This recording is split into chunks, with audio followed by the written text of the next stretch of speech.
Welcome to basics of physics. और आज हम यहाँ डिस्कस करेंगे वेक्टर एडिशन। ठीक है, एनालिटिकल मेथड की जो वेक्टर एडिशन है उसका एनालिटिकल मेथड क्या होता है। ठीक है, इसमें हम बात करेंगे ट्रायंगुलर मेथड की। ठीक है, कि ट्रायंगल मेथड से कैसे हम जो है वेक्टर एडिशन करते हैं, उसके जो है रिजल्टेंट कैसे फाइंड करते हैं, और angle from the single vector to the resultant कैसे फाइंड करते हैं, मतलब रिजल्टेंट का किसी एक वेक्टर से एंगल कैसे निकालते हैं, वो सारा यहाँ पर डिस्कस करेंगे हम लोग। ठीक है, तो सबसे पहले बात करते हैं कि assume two vectors a vector and b vector in x y plane. ये दो वेक्टर हैं हमारे एक्स वाई प्लेन में है।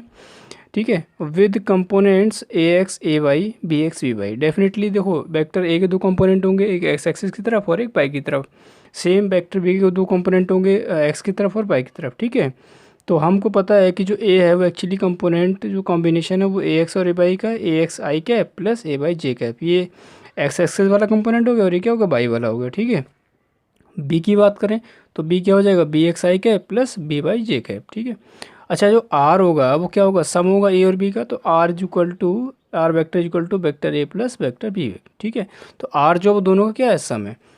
अब हमारे पास मान लो दो वेक्टर है, वेक्टर ए और बी। ठीक है, और ये वेक्टर इधर है और ये वेक्टर इधर है, दोनों के बीच में कोई थीटा एंगल है। Theta angle 30 degree, 60 degree, 90 degree, या जो भी एंगल है इनके बीच में थीटा एंगल है। इन दोनों वेक्टर को हम ट्रायंगुलर मेथड से सॉल्व करेंगे, इनका एडिशन ट्रायंगुलर मेथड से निकालेंगे। ये वेक्टर, दूसरा वेक्टर ये है, इन दोनों का रिजल्टेंट है जो कि आर वेक्टर है, जो इनके बीच से कहीं से जा रहा है। और आर वेक्टर जो है, रिजल्टेंट जो है, उसने वेक्टर ए से अल्फा एंगल बनाया हुआ है। ये अल्फा एंगल कुछ भी हो सकता है, 30, 20, 50 जो भी है, उसको बाद में देखते हैं। अच्छा, हमने क्या किया कि वेक्टर ए के पैरेलल एक वेक्टर यहाँ पर ड्रॉ किया, वेक्टर बी के पैरेलल यहाँ पर ड्रॉ किया, ये पैरेललोग्राम बना लिया। ओके, अब देखिए हमने क्या किया, इस वाले पॉइंट से यहाँ पे एक परपेंडिकुलर ड्रॉप किया है इस डायरेक्शन में, यानी कि जो ओ ए की डायरेक्शन है, इस पर एक परपेंडिकुलर ड्रॉप किया है जिसको हम एस एन बोल सकते हैं। ये परपेंडिकुलर हमारा, ठीक है। ओके, अब ये एक ट्रायंगल बन रहा है, राइट एंगल ट्रायंगल। ठीक है, और यहाँ पे ध्यान से देखते हैं तो अगर ओ एस एन ओ, यानी ओ एस एन ओ की बात करें तो ये भी क्या एक राइट एंगल ट्रायंगल को शो कर रहा है। ठीक है, अच्छा जब यहाँ पे परपेंडिकुलर डालेंगे तो ये भी ट्रायंगल क्या होगा, राइट एंगल ट्रायंगल को शो करेगा। चलिए हम क्या करते हैं, कंपोनेंट निकाल लेते हैं। देखिए अगर ये एंगल थीटा है, ठीक है, तो ये एंगल भी थीटा ही होगा, क्योंकि ये वेक्टर भी है, ये भी वेक्टर भी है, और ये वेक्टर आगे डायरेक्शन दिखा रहा है, तो जो एंगल इनके बीच में वो एंगल इनके बीच में, तो ये थीटा हो गया। अब अगर मैं ये जो हमारे पास ट्रायंगल है ओ एस एन ओ, ये पूरा जो कॉम्बिनेशन हम ले रहे हैं यहाँ पे ट्रायंगल ओ एस एन के लिए, तो ओ एस को हम मान ले रहे हैं हाइपोटेन्यूस, ओ एन को मान ले रहे हैं बेस, और एस एन हमारा क्या हो जाएगा, ये हमारा परपेंडिकुलर। तो जितने भी ये वेक्टर हम जो यहाँ पे नोट कर रहे थे उन सबको साइड मान ले रहे हैं। ठीक है, यानी यहाँ का मैग्नीट्यूड आर का मैग्नीट्यूड हो गया, जो कि साइड क्या है हमारी, हाइपोटेन्यूस है। और ओ एन ये पूरा मैग्नीट्यूड हो गया, एस एन ये पूरा मैग्नीट्यूड हो गया। ठीक है, तो ये साइड्स को रिप्रेजेंट कर रहा है। ओके, तो अगर यहाँ पे हम ध्यान से देखें ओ एस एन में पाइथागोरस यूज कर सकते हैं। तो पाइथागोरस यूज करने से पहले हमने क्या किया, ये जो वेक्टर था इसका मैग्नीट्यूड लिया, यानी कि ये ट्रायंगल की एक हाइपोटेन्यूस है छोटे वाले ट्रायंगल की, और इस हाइपोटेन्यूस की हेल्प से हमने ये साइड निकाली और ये साइड निकाली। ठीक है, तो ये वाली अगर हाइपोटेन्यूस यूज़ करेंगे हम, यहाँ पे साइन थीटा लगाएंगे छोटे वाले ट्रायंगल में, तो साइन थीटा के हिसाब से ये वाला जो कंपोनेंट आएगा वो बी साइन थीटा, और ये बेस वाला कंपोनेंट आ जाएगा बी कॉस थीटा। तो ये वाली जो मैग्नीट्यूड है यहाँ से यहाँ तक की वो बी कॉस थीटा होगी, और ये वाली मैग्नीट्यूड कितनी है, बी साइन थीटा। तो ये वाली साइड होगी बी साइन थीटा, और ये डिस्टेंस यानी ये साइड होगी हमारी बी कॉस थीटा। तो यहाँ से ओ एन पूरी साइड कितनी हो जाएगी, ए प्लस बी कॉस थीटा, और एस एन कितनी हो जाएगी, बी साइन थीटा। ठीक है, अब बात करते हैं जो है पाइथागोरस थ्योरम की, ओ एस एन ट्रायंगल में। ठीक है, तो पाइथागोरस थ्योरम क्या कह रही है कि जो ओ एस का स्क्वायर यानी hypotenuse square is equal to base square यानी ओ एन का स्क्वायर प्लस एस एन यानी परपेंडिकुलर का स्क्वायर। ठीक है, ओ एन के बारे में पता है हमको कितना है, o p plus p n. अच्छा, तो ओ एन को हमने इस फॉर्म में लिख लिया, ओ पी का मतलब हमारे पास मैग्नीट्यूड ए यानी साइड ए हो गई, और पी एन क्या हो गया, बी कॉस थीटा। तो यहाँ पे ध्यान रखना है हमको ये मैग्नीट्यूड्स लेने, ठीक है ना, तो वेक्टर वेक्टर यूज़ नहीं करना है।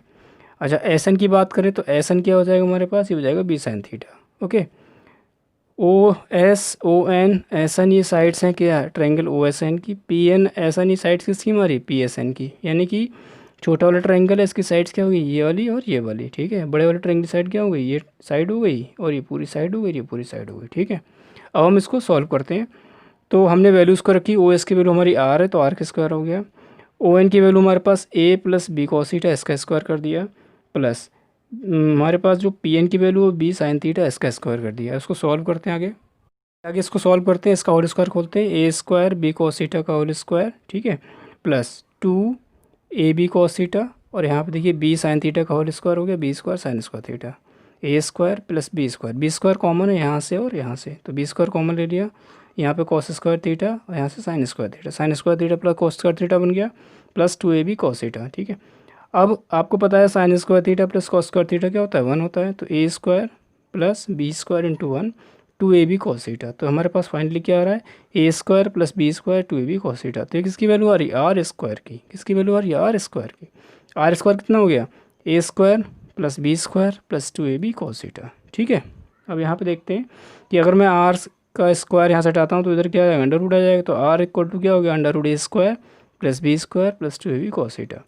तो आर जो है रिजल्टेंट, ठीक है, वो आर रिजल्टेंट की जो वैल्यू है, जो मैग्नीट्यूड है, वो कॉस की थीटा पे भी क्या ऑब्वियसली डिपेंड करती है। थीटा 0 है तो क्या होगा, थीटा 90 है तो क्या होगा, थीटा 180 है तो क्या होगा, ठीक है। तो ये तो हो गया रिजल्टेंट। अगर बात करें angle made by R with A, तो देखिए कैसे निकालते हैं angle made by R with A.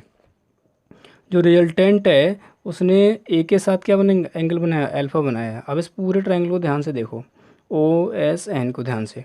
तो यहाँ पे अगर मैं टेन अल्फ़ा यूज़ करूँ, ठीक है, तो tan alpha perpendicular upon base, तो परपेंडिकुलर क्या हो जाएगा, बी साइन थीटा, और बेस क्या हो जाएगा, A plus B cos theta, ठीक है। तो यहाँ पे क्या हो जाएगा आपका, B sine theta upon A plus B cos theta. Tan alpha आ गया, B sine theta upon A plus B cos theta. अब होता क्या है कि जब आप क्वेश्चन सॉल्व कर रहे होते हैं तो आपका जो डायग्राम थोड़ा उल्टा सीधा बन जाता है कई बार, ठीक है। तो वहाँ पे आपको टेन अल्फ़ा वगैरह निकालने में थोड़ी दिक्कत होती है। आप मैग्नीट्यूड तो निकाल लेते हो बहुत आसानी से, आपको पता होता है दोनों वेक्टर के बीच एंगल क्या है, फॉर्मूला लगाते हैं निकल जाता है। लेकिन क्या हुआ था, टेन अल्फ़ा निकालना यानी कि डायरेक्शन निकालना रिजल्टेंट की फ्रॉम द वेक्टर, वो थोड़ा डिफिकल्ट होता है। तो आपको ध्यान ये रखना है कि आप डायरेक्शन किससे निकाल रहे हो। देखो ध्यान से हम डायग्राम को दोबारा देखते हैं। यहाँ पे डायग्राम में दिखाया गया है कि जो आर का एंगल है वो अल्फ़ा के साथ है, ठीक है। और हमारे पास फॉर्मूले में आ रहा है B sine theta upon A plus B cos theta, यानी कि जिसके साथ एंगल है वो चीज़ क्या आ रही है, न्यूमरेटर में नहीं आ रही है, दूसरे वाले की दूसरे वाले वेक्टर की वैल्यू आ रही है, यानी वी के साथ sine theta divide by V cos theta plus A, जिसके साथ एंगल वो प्लस में आ रहा है, ठीक है। इस चीज़ का हम ध्यान रखेंगे।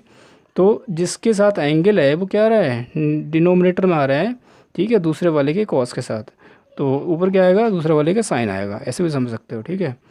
तो sine theta by plus cos theta, यानी कि जिसके साथ एंगल है वो नीचे आ रहा है, बाकी टर्म क्या आ रहा है, ऊपर आ रहा है, ठीक है। जैसे हमारे पास दो वेक्टर थे और मान लो हम यहाँ पे ए और बी की बात कर रहे थे, ठीक है, और मान लो हम बी से एंगल निकाल रहे होते, यहाँ से निकाल रहे होते, ठीक है। जैसे मान लो बीटा ले रहे हैं, ये आर था, तो सारा कैलकुलेशन करने के बाद हमारे पास जो टेन बीटा आता वो क्या आता है हमारे पास, A sine theta divide by B plus A cos theta.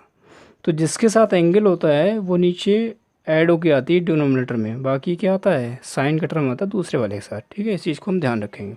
ये चीज़ बहुत डिफिकल्ट हो जाती है जब हम क्वेश्चन सॉल्व कर रहे होते हैं, तो हमको पता ही नहीं होता है कि हम साइन थीटा ऊपर लें कॉस थीटा ऊपर लें, क्या करें, किसके साथ एंगल लें, ठीक है। तो वहाँ पे इस चीज़ को ध्यान रखना है कि जो भी हमको एंगल लेना है जिसके साथ बन रहा है वो चीज़ डिनोमिनेटर में आएगी दूसरे वाले के साथ, ठीक है, और दूसरा वाला क्या आएगा, ऊपर आएगा, डिनोमिनेटर में आएगा। सो इसके बारे में ये मैग्नीट्यूड और डायरेक्शन था। और हम इसका एक क्वेश्चन लेते हैं ताकि ये क्वेश्चन हमें आसानी से सॉल्व हो जाए। एग्जाम्पल लेते हैं ताकि वो टॉपिक हमारा क्या हो जाए, क्लियर हो जाए। एग्जाम्पल क्या कहता है, a motor boat is racing toward north at 25 kilometre per hour. एक मोटर बोट है जो रेस कर रही है, जा रही है टूवर्ड द नॉर्थ की तरफ जा रही है, किस किस स्पीड से जा रही है, 25 किलोमीटर पर आवर, ठीक है। तो जो वेलोसिटी हो जाएगी वो 25 kilometre per hour in the north, and the water current in that region is 10 kilometre per hour. और जो वाटर करंट है उसकी जो स्पीड है वो 10 किलोमीटर पर आवर है in the direction of 60 degree east to south. इस चीज़ का ध्यान रखना है, ठीक है, ईस्ट टू साउथ। तो वेलोसिटी क्या हो जाएगी, 10 kilometre per hour in the direction of 60 degree east to south. Find the resultant velocity of the boat. तो यहाँ पे सिर्फ रिजल्टेंट वेलोसिटी पूछा है, हम एंगल भी निकालेंगे इसमें ताकि कॉन्सेप्ट हमारा क्लियर हो जाए। तो देखिए डायग्राम यहाँ पे बना रखा है ताकि आपको इजी समझ में आ जाए क्या हो रहा है। ये वेस्ट हो गया, ईस्ट हो गया, नॉर्थ हो गया, साउथ हो गया, ऐसे होता है ईस्ट वेस्ट नॉर्थ साउथ, ठीक है। तो कह रहा है कि मोटर बोट जो है वो कितनी आ रही है, 25 किलोमीटर पर आवर, ये जा रही है मोटर बोट, ठीक है। और जो वाटर करंट है वो जा रही है 60 डिग्री ये वाटर करंट जा रही है 60 डिग्री ईस्ट टू साउथ, यानी कि 60 डिग्री है ना, ईस्ट से साउथ की तरफ है ये, ठीक है। ये आ रही है आपकी वाटर करंट, यानी कि साउथ से एंगल है वो कितना 60 डिग्री है। अब बात करते हैं कि हमको इसका रिजल्टेंट निकालना है। तो देखिए बहुत आसान है, ये जो लाइंस हैं, यानी ये जो लाइंस हैं, ऊपर वाली लाइन नॉर्थ वाली, नीचे साउथ वाली, इनके बीच का एंगल की बात करें तो पूरा आएगा ये 180, ठीक है। ये एंगल 60 हो गया, तो ये एंगल कितना हो गया थीटा, ये हो गया आपका 180 माइनस 60 मतलब 120। तो थीटा तुम्हारा 120 आ गया। तो रिजल्टेंट निकाल लेते हैं सबसे पहले। R square is equal to क्या होगा हमारा, ये हो जाएगा v m square plus v c square plus 2 VM into b c cos कितना आएगा 120, ठीक है। वी एम कितना दे रखा है 25 किलोमीटर पर आवर, ओके। 25 का स्क्वायर किलोमीटर पर आवर में रखते हैं। और बी सी कितना दे रखा है हमको 10, तो ये 10 का स्क्वायर हो जाएगा, ठीक है। Plus twice into 25 into 10 cos 120 होता है आपका -हाफ, ठीक है ना, पता होगा आप लोगों को। तो ये आपका हो जाएगा, ये 6 to 5 25 का स्क्वायर, ये 100 हो गया, ठीक है। ये हो जाएगा आपके पास 250 500 एंड -हाफ, ठीक है। इधर आर स्क्वायर चल रहा है हमारा, तो आर स्क्वायर कितना हो जाएगा, ये हो जाएगा आपके पास 725 माइनस 250 है ना। तो ये कितना बचा हमारा, ये बचा हमारे पास 725, ये हो जाएगा 5, और ये हो जाएगा आपका 12 माइनस 5 7, और ये हो जाएगा 5 5 5 6 2 यानी 4 है ना, 475। तो आर स्क्वायर कितना आ गया 475। कैलकुलेशन एक बार चेक कर लेते हैं। ये हो जाएगा 25 का स्क्वायर, ठीक है, 625 हो गया, ये 100 हो गया, 250 500, ये हो जाएगा आपके पास 50 50 इंटू 10 500 -हाफ, ठीक है। ये हो जाएगा 725, ये हो गया हाफ हो गया, ये 5 और यहाँ पे, तो ये आपके पास आ गया सॉल्व करके 5, ये हो गया 7 और यहाँ पे 6 2 यानी कि 475 आ गया, ठीक है। तो आर इज इक्वल टू क्या आ जाएगा √475, ये हो जाएगा किलोमीटर पर आवर। इसको सॉल्व कर लेंगे तो हमारे पास मैग्नीट्यूड आ गया। अब बात करते हैं डायरेक्शन की। तो डायरेक्शन मतलब tan अल्फ़ा। तो देखिए tan अल्फ़ा, अब अल्फ़ा किसके साथ बना रहा है, जो रिजल्टेंट है वो अल्फ़ा बना रहा है BC के साथ। तो जिसके साथ बना रहा होता है वो चीज़ डिनोमिनेटर में आती है, हमने डिस्कस किया था, और जो चीज़ जिसके साथ एंगल नहीं बना रहा है वो न्यूमरेटर में आती है। इसका मतलब जो साइन आएगा वो BM के साथ आएगा, BM sine alpha BM sign theta divide by, ये हो जाएगा हमारे पास क्या BC plus BM cos theta, यही था फॉर्मूला, ठीक है। तो ये देखिए BC के साथ बन रहा है, तो BC के साथ बन रहा है तो BM के साथ आएगा साइन और नीचे आएगा BC प्लस BM कॉस। तो VM कितना है हमारे पास, BM है हमारे पास 25 इंटू साइन थीटा कितना है हमारा, साइन थीटा साइन 120, ठीक है, साइन 120। और BC कितना हमारे पास 10 प्लस यहाँ पे कॉस 120, सॉरी BC 10 हो गया, और ये हो जाएगा 25 BM और ये हो जाएगा कॉस 120, ठीक है, ओके। इसको हम सॉल्व कर लेते हैं। तो 25 साइन 120 कितना होता है 180 माइनस 60 है ना, तो ये साइन 60 मतलब √3/2, ओके ओके। ये हो जाएगा 10 प्लस 25 कॉस 120 हमको पता है -हाफ होता है, ठीक है। इसको सॉल्व कर लेते हैं। तो 25 √3/2 और ये हो जाएगा आपके पास, ये हो जाएगा आपके पास 10 और ये 12 माइनस का कितना आ जाएगा 10 माइनस का 12.5, ठीक है, जो भी आ रहा हो। 25 इंटू √3/2 एंड माइनस का 2.5, तो कैंसिलेशन हो जाएगा, तो माइनस का 10 √3/2, ठीक है। ये एंगल आ जाएगा tan अल्फ़ा, ठीक है। तो अल्फ़ा अगर हम निकालेंगे तो हो जाएगा माइनस का tan इनवर्स √3/2 और ये 10 साथ में। तो इस तरह से हम यहाँ पे एंगल कैलकुलेट करते हैं, ठीक है, ओके। तो ध्यान ये रखना हमको कि जब हम एंगल निकालेंगे तो जिसके साथ एंगल बन रहा है वो चीज़ डिनोमिनेटर में, दूसरा वाला वेक्टर क्या न्यूमरेटर में साइन के साथ, ठीक है। तो इस तरह से कैलकुलेशन आप लोग चेक कर लेना, बाकी शायद ठीक होगा। तो मेरा मकसद सिर्फ ये था कि हम कैसे फॉर्मूला यूज़ करते हैं, ठीक है, उस फॉर्मूले से कैसे हम सॉल्यूशन निकालते हैं। कैलकुलेशन आप लोग एक बार चेक कर लेना, मे बी मिस्टेक हो गई हो। सो आई होप ये टॉपिक आपको समझ आ गया होगा कि वेक्टर एडिशन से हम जो है मैग्नीट्यूड ऑफ रिजल्टेंट कैसे फाइंड करते हैं एंड डायरेक्शन ऑफ रिजल्टेंट कैसे फाइंड करते हैं, ठीक है।